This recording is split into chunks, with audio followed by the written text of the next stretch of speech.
બીએલઓની કામગીરી કરનાર શિક્ષકો ઉપર પ્રેશર આપવામાં આવી રહ્યો હોવાનો આક્ષેપ છે તે શિક્ષકો કરી રહ્યા છે। તેવામાં આજે ગીર સોમનાથના કોડીનારમાં એક શિક્ષક છે તે ગળે ફાંસો ખાઈ લે છે અને સુસાઇડ નોટમાં ઉલ્લેખ કરવામાં આવે છે કે કામગીરી જે આપવામાં આવી હતી બીએલઓ તરીકે તેનું ભારણ હતું અને તેના જ કારણે ડિપ્રેશનમાં આવીને તેમણે જીવન ટૂંકાવી લીધું છે। જો કે આ મામલો સામે આવતા હાલ રાજકારણ ગરમાયું છે અને શિક્ષણ સંઘ છે તે પણ મેદાને આવ્યું છે। તેવામાં હવે ગોપાલ ઇટાલિયા તેમણે પણ મેદાને આવ્યા છે અને જે આ બીએલઓની કામગીરી શિક્ષકોને સોંપવામાં આવી છે તેને લઈને સવાલો પણ ઉઠાવ્યા છે। શું કહી રહ્યા છે ગોપાલ ઇટાલિયા તેની વિગતે વાત કરીએ આ વિડીયોમાં। વૈષ્ણવજન તો તેને કહીએ જે પીડ પરાઈ જાનાને રે।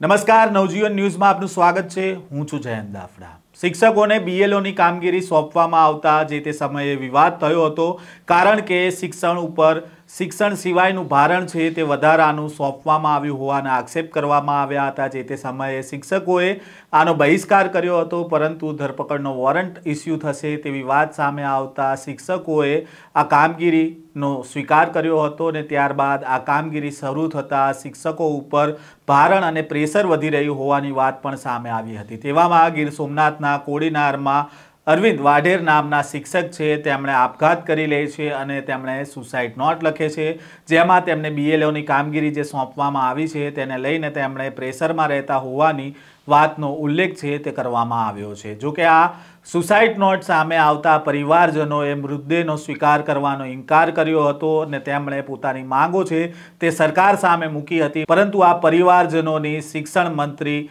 સાથે બેઠક થતાં તેમની માંગો છે તે સ્વીકારી લેવાની હોવાની વાત છે તે સામે આવી છે। તો બીજી બાજુ વિપક્ષના નેતાઓ છે તે બીએલઓ તરીકે કામ કરતા શિક્ષકોના પડખે આવ્યા છે।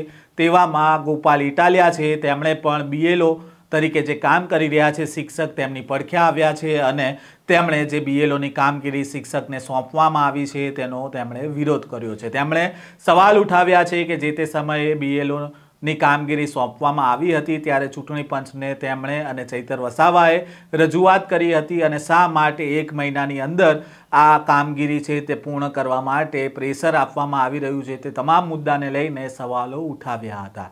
સાથે જ ગોપાલ ઇટાલિયાએ શિક્ષકોને કહ્યું છે કે તંત્ર દ્વારા કે વહીવટી તંત્ર દ્વારા કોઈના પણ દ્વારા તેમના ઉપર પ્રેશર કરવામાં આવતું હોય તો તેમણે ગોપાલ ઇટાલિયાનો અથવા તેમની ટીમનો કે આમ આદમી પાર્ટીના કોઈ પણ નેતાનો સંપર્ક કરે, તેમણે તેમની મદદે આવશે તે પ્રકારનું આહવાન છે તે પણ કરવામાં આવ્યું છે। બીએલઓ જે આપઘાત કર્યો છે તેને લઈને ગોપાલ ઇટાલિયાએ શું પ્રતિક્રિયા આપી છે તેમને સાંભળીએ। નમસ્કાર, હું છું ગોપાલ ઇટાલિયા। આજે સમાચાર મળ્યા કે ગીર સોમનાથ જિલ્લાના એક સરકારી શિક્ષક બીએલઓ શ્રીએ એસઆઈઆર ના કારણે આત્મહત્યા કરવી પડી છે। સૌથી પહેલા તો આ દુઃખદ ઘટના બાબતે હું શ્રદ્ધાંજલિ પાઠવું છું અને શબ્દોથી ન પૂરી શકાય અથવા કોઈ પણ રીતે ન પૂરી શકાય એવી ખોટ મૃતક બીએલઓ શ્રીના પરિવારને પડી છે। માણસ તરીકે આપણી પાસે આપવા માટે આશ્વાસન અને સંવેદના સિવાય કંઈ વધતું નથી। જ્યારે આપણા પરિવારના કોઈ સભ્યનું આવું દુઃખદ નિધન થાય ત્યારે આપણે આશ્વાસનથી વધુ કંઈ આપી શકતા નથી। હું આજે મારી સંવેદનાઓ પાઠવું છું। આજથી અંદાજિત 1 મહિના પહેલા હું જ્યારે ગુજરાતના ચૂંટણી પંચની ઓફિસે હું અને ચૈતરભાઈ વસાવા બંને ગયા હતા ત્યારે ત્યાં ચૂંટણી પંચના મોટા મોટા સાહેબો બધા બેઠા હતા। એમને મેં અને ચૈતરભાઈએ પ્રશ્ન કર્યો હતો કે તમે જો એસઆઈઆર ની પ્રક્રિયા કરવા માંગો છો, એટલે કે રાજ્યની મતદાર યાદી સુધારવા માંગો છો, મતદાર યાદીની ખામી દૂર કરવા માંગો છો, મતદાર યાદીમાંથી ખોટા નામ દૂર કરી અને મતદાર યાદીનું શુદ્ધિકરણ કરવા માંગો છો, તો 1 મહિનાની કડક ટાઈમ લિમિટ શા માટે? તમે 2 મહિના, 3 મહિના, 4 મહિના શાંતિથી કામ કરો। ઉતાવળ શું છે? તમારે જ્યારે સારું જ કરવું છે તો 2 મહિનાનો સમય લઈ, પૂરતો સમય લઈ, શાંતિ સાથે, ધીરજ સાથે અને પૂરતા સમય સાથે શુદ્ધિકરણ કરવામાં તકલીફ શું છે? ત્યારે ત્યાં જે ચૂંટણી પંચના મોટા મોટા કહેવાતા સાહેબો હતા એની પાસે હાસ્ય સિવાય કંઈ હતું નહીં. અમારી વાત હી હી હી કરીને કાઢી નાખી. અમારો ત્યારે એ પ્રશ્ન હતો કે વસ્તી ગણતરી છે એ 1 વર્ષ સુધી ચાલતી હોય છે. ગુજરાત રાજ્યની અંદર 7 કરોડ લોકોની જનસંખ્યા છે. એ 7 કરોડ લોકોની વસ્તી ગણતરી 1 વર્ષ ચાલે છે. તો એ જ 7 કરોડ લોકો પૈકીના 5 કરોડ મતદારોની મતદાર યાદીનું શુદ્ધિકરણની પ્રક્રિયા 1 મહિનામાં પૂરી કરવી શા માટે? અને આટલું વિશાળ કામ છે, આટલું મોટું કામ છે. સરકારી તંત્ર પાસે કામ લેવાનું છે. સરકારી તંત્રની કેટલીક મર્યાદાઓ છે. ક્યાંક સ્ટાફની અછત છે, ક્યાંક ટેકનોલોજીની અછત છે, ક્યાંક ટેકનોલોજીના જાણકાર વ્યક્તિની અછત છે. સામે જનતાનો સહયોગ પણ ક્યાંક પૂરતો હોય, ક્યાંક ઓછો હોય. આ બધી પરિસ્થિતિમાં 1 મહિનાની અંદર તમે આવું બધું કરીને શું સાબિત કરવા માંગો છો? એવું સાબિત કરવા માંગો છો કે તમે એટલા બધા કેપેબલ છો કે 1 મહિનામાં ધારો એવું કરી નાખો? અમારી આ રજૂઆતને હસી કાઢવામાં આવી, ઉડાવી દેવામાં આવી. અમે ત્યારે ચિંતા વ્યક્ત કરી હતી કે આપણી પાસે પૂરતી સંખ્યામાં BLO નથી, BLO પાસે અન્ય કામ છે, BLOની સામાજિક, પારિવારિક, શૈક્ષણિક અનેક જવાબદારીઓ નીચે BLO દબાયેલા છે. તો એમને કામ કરવાનો પૂરતો સમય મળવો જોઈએ.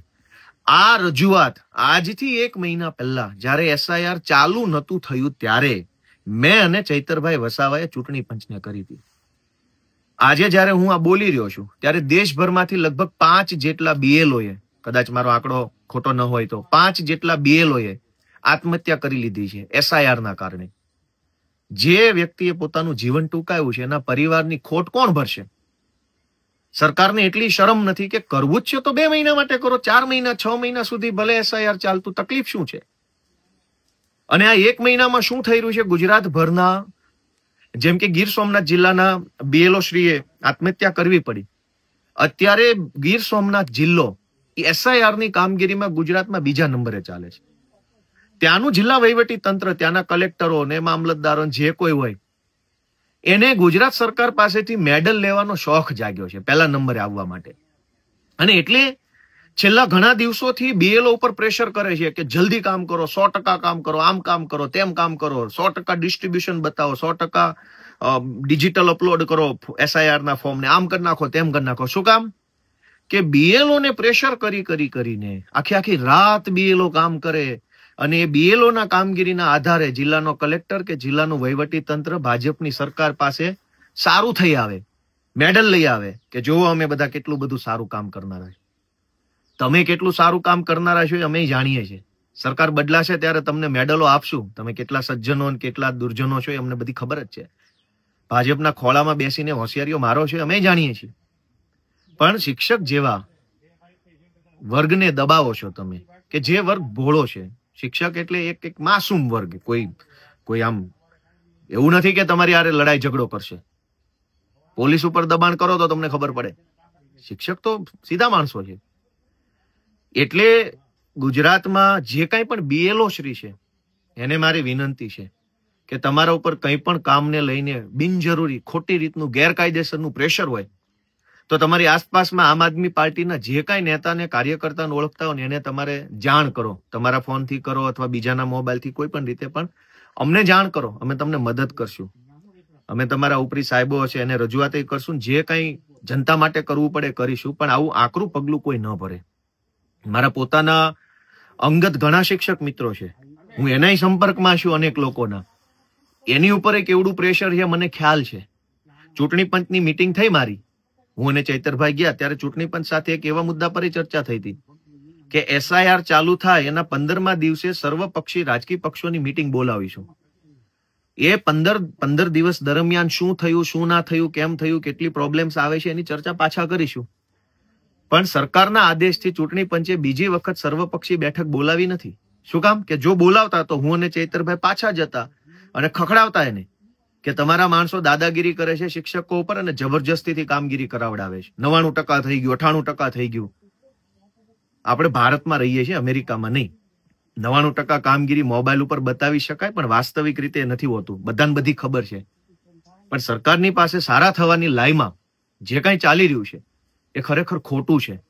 આમ આદમી પાર્ટી તો ઠીક છે. ગુજરાતના નાગરિક તરીકે, ગુજરાતના યુવાન તરીકે હું ગુજરાતના તમામ BLOની સાથે છું. ગુજરાતના જનપ્રતિનિધિ ધારાસભ્ય તરીકે ગુજરાતના તમામ BLOની સાથે અમારો પૂરો 1000% ટેકો છે, સહયોગ છે, સપોર્ટ છે. તમામ બીએલઓ શ્રીને મારી વિનંતી છે કે કોઈએ પ્રેશરમાં આવવાની જરૂર નથી. કામ કરો છો, સારી બાબત છે, શુભેચ્છાઓ છે, અભિનંદન છે, પણ કોઈ આકરું પગલું ભરવું નહીં. અમારી પાર્ટીના કાર્યાલયનો સંપર્ક કરો, મારો સંપર્ક કરો, મેસેજ કરો, ઈમેલ કરો, જે કાંઈ હોય સંપર્ક કરો, પણ આવું આકરું પગલું ન ભરો એવી મારી બધાને વિનંતી છે. બીજી વાત કે આ SIR ની કામગીરીમાં શિક્ષકો ઉપર એવી રીતે પ્રેશર કરવામાં આવે છે કે આ રાષ્ટ્રીય કામગીરી છે. તો રાષ્ટ્રીય કામગીરી ખાલી શિક્ષકો માટે જ છે? જે રાજકીય પક્ષો ચૂંટણી લડે છે, મેં અને ચૈતરભાઈએ ચૂંટણી પંચને પણ કીધેલી આ વાત કે રાજકીય પક્ષો ઉપર ફરજિયાત જવાબદારી નાખો.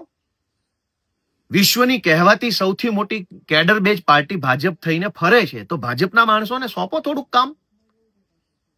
આમ આદમી પાર્ટી વાળાને સોંપો, કોંગ્રેસ વાળાને સોંપો. શિક્ષક જે BLO તરીકે કામગીરી કરે છે એને સતત એવી રીતે ધમકાવવામાં આવે છે મામલતદારો અને કલેક્ટરો દ્વારા કે રાષ્ટ્રીય કામગીરી છે, ધરપકડનું વોરંટ કાઢું. તારા ધરપકડ વોરંટ કી એસી કી તેસી? બાપાની પેઢીઓ થોડી છે કે તમે શિક્ષકોને દબાવીને કામ કરાવશો. એક તો શાળામાં શિક્ષક પૂરતા નથી, કેટલાય શિક્ષકોને પોતાના વતનમાં ટ્રાન્સફર નથી મળતી, કેટલાય શિક્ષકો પતિ પત્નીના કિસ્સામાં અલગ અલગ જિલ્લામાં માનસિક તણાવ હેઠળ કામ કરે છે. કેટલી એવી મહિલા શિક્ષકો છે જેના નાની ઉંમરના બાળકો છે, કેટલાક પ્રેગ્નેન્ટ છે, કેટલાકના સાસુ સસરા મા બાપ બીમાર છે. એ પરિસ્થિતિનું સોલ્યુશન લાવવાની ક્યારેય કોશિશ કરી નથી ને બસ રાષ્ટ્રીય કરીને તમે શિક્ષકોને ધમકાવા નીકળ્યા છો. તો શિક્ષકોની તો કઈક, શિક્ષકો રાષ્ટ્રીય કામ કરે છે ને, શિક્ષા આપવી એ રાષ્ટ્રીય કામગીરી છે. ખાલી મતદાર યાદી રાષ્ટ્રીય કામ નથી. દેશના ભવિષ્ય બનાવવાનું કામ, બાળકોને ભણાવવાનું કામ એ રાષ્ટ્રીય કામગીરી છે. તો એ રાષ્ટ્રીય કામગીરી કરતા શિક્ષકોને તમે ધરપકડ વોરંટના નામે દબાવવા નીકળ્યા છો, એ કેટલું વ્યાજબી છે? અને રાષ્ટ્રીય કામગીરી કરવાની હોય તો માત્ર શિક્ષકોએ કરવાની છે? સરપંચ હોય, ગામની ચૂંટાયેલી બોડી, તાલુકા સભ્ય, જિલ્લા સભ્ય, પાર્ટીના હોદ્દેદારો, મીડિયા, કેટલા બધા લોકો છે. બધાની રાષ્ટ્રીય ફરજ તો બધાની એક સરખી જ હશે. કોઈ શિક્ષકોને વધારે રાષ્ટ્રીય ફરજ છે અને ગોપાલ ઇટાલિયાની ઓછી રાષ્ટ્રીય ફરજ છે એવું તો નહીં હોય. એટલે રાષ્ટ્રીય ફરજ તો કલેક્ટરોની છે, પણ ક્યાં ચેમ્બરની બહાર કોઈએ નીકળવું છે? ક્યાં એના કલેક્ટર બંગલાની બહાર કોઈએ નીકળવું છે? એ બધાએ મોટા બંગલામાં બેસીને આદેશો ખાલી એક કાગળ ઉપર સહી કરવી, ધરપકડ વોરંટ કાઢ્યું, આમ કર્યું. ભાઈ તમે કેટલી રાષ્ટ્રીય સેવા કરો અમે જાણીએ છીએ. સરકાર બદલાશે ને ત્યારે તમે કરેલી સેવાના બદલામાં તમને સારી જેલમાં રાખવામાં આવશે. એટલે આજે બહુ દુઃખ સાથે અને બહુ આક્રોશ સાથે કહેવું પડે છે. દુઃખ એ વાતનું છે કે દેશભરના અનેક BLOએ આત્મહત્યા કરી લીધી છે. એ વાતનું દુઃખ છે. શિક્ષક પોતે શિક્ષણ આપવાનું કાર્ય કરે છે એ રાષ્ટ્રીય કાર્ય જ છે. મતદાર યાદી પણ રાષ્ટ્રીય કાર્ય છે, પણ બધા જ રાષ્ટ્રીય કાર્ય કરવાની જવાબદારી માત્ર શિક્ષકોની નથી, આખા સરકારી તંત્રની છે. રાજ્યના સચિવોની છે, શિક્ષણ સચિવની છે, નાણાં સચિવની છે, રેવન્યુ સચિવની છે. બધાની રાષ્ટ્રીય કામગીરી. જાઓ તમે 4 ફોર્મ ભરો પ્રતિકાત્મક સ્વરૂપે. રાષ્ટ્રીય કામગીરી છે તો ગુજરાતના સચિવાલયમાં બેસતા તમામ સચિવો, નાયબ સચિવો, અધિક સચિવો, મદદનીશ સચિવો, આ બધા લોકોને આપવી હતી ને પ્રતિકાત્મક રીતે 100 ઇન્યુમરેશન ફોર્મ ભરવાની કામગીરી. રાષ્ટ્રીય કામ છે. આપો મુખ્ય સચિવને 100 ફોર્મ ભરવાની કામગીરી સોંપો કે ગુજરાતના કોઈ પણ ગામડામાં જઈને 100 ફોર્મ ભરશે મુખ્ય સચિવ, 100 ફોર્મ ભરશે રેવન્યુ સચિવ, 100 ફોર્મ ભરશે જંગલ વન વિભાગના સચિવ, 100 ફોર્મ ફાઇનાન્સ સેક્રેટરી ભરશે, 100 ફોર્મ અધિક સચિવ ભરશે. રાષ્ટ્રીય કામગીરીના નામે શિક્ષકોને ધમકાવવાનો ધંધો જે ભાજપે ચાલુ કર્યો છે એ બંધ કરી દેવી વિનંતી છે.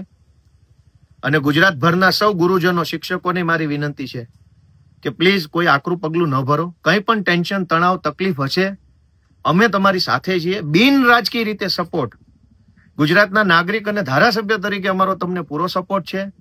કોઈ પણ શિક્ષક ઉપર કઈ કારણ વગરનું બિનજરૂરી ધરપકડ વોરંટ, બરપકડ વોરંટ આમ કઈ હશે, લીગલ મદદની જરૂર પડશે તો પણ અમે તમારી સાથે છીએ. પરિવારની ચિંતા કરીએ છીએ અમે તમારા બધાની. તમે પણ થોડી કાળજી લેજો એવી વિનંતી છે. અને ગુજરાતના ચૂંટણી પંચને અમે મળવાની તારીખ માંગીએ છીએ પાર્ટી તરફથી. અને એને કહીશું કે બાપાની પેઢી નથી, SIR કરવું હોય તો કરો, પણ 6 મહિનાની ટાઈમ લિમિટ આપો. જનતાને તકલીફ ના પડે. આમાં તો જનતા હેરાન થાય છે. હજારો લોકોને તો હજુ SIR ની ખબર નથી, નામ પણ નીકળી જશે, શું કરવાનું? એટલે આ આખી ઘટનામાં હાલ પૂરતો એટલો જ સંદેશ છે કે ગીર સોમનાથ જિલ્લાના મૃતક શિક્ષક BLO શ્રી અરવિંદભાઈને હું શ્રદ્ધાંજલિ પાઠવું છું. ગુજરાતભરના સૌ BLO શ્રીની કામગીરીને હું બિરદાવું છું અને એમને હું વિનંતી કરું છું કે અમારો સંપર્ક કરો. કંઈ પણ તકલીફ સમસ્યા કોઈ પણ પ્રકારની હોય અમારો સંપર્ક કરો. અને આ સાથે મારી વાત પૂરી કરું છું. જય શ્રી કૃષ્ણ. જય જય ગરવી ગુજરાત.